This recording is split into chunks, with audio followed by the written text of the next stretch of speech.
Əvvəlcə gəlin bu tərəfi uzadaq. Sonra bu nöqtədən buraya hündürlük çəkək. 90 dərəcə. 60, 100. O zaman bura nə qədər oldu? 20 dərəcə. Bərabəryanlı üçgən olduğuna görə burada 10 dərəcə, burada 10 dərəcədir. 90, 60, o zaman bu bucaq 30 dərəcədir. O zaman bura neçə dərəcə qaldı? 10 dərəcə qaldı.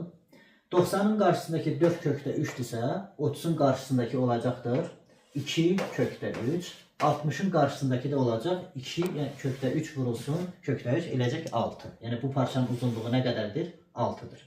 Digər tərəfdən, bax bu bərabəryanlı üçgənin təpə nöqtəsindən hündürlük çəksək, 90 dərəcə, 10 dərəcə, o zaman bura neçə dərəcədir? 80 dərəcə. 100, 110, burada 70 dərəcədir. Fikir versək, 80 dərəcə, 10 dərəcə, 80 dərəcə, 10 dərəcə. Bu tərəf də bu tərəfə bərabərdir. Yəni hipotenuz bu hipotenuza bərabərdir. Bucaq tərəf bucaq əlamətinə görə bu üçgənlər nədir? Konkurentdir.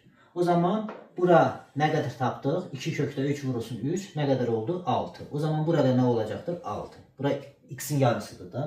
Burada həmçinin olacaqdır 6. X də bərabərdir 2 vurulsun 6. Eləcəkdir neçə? 12.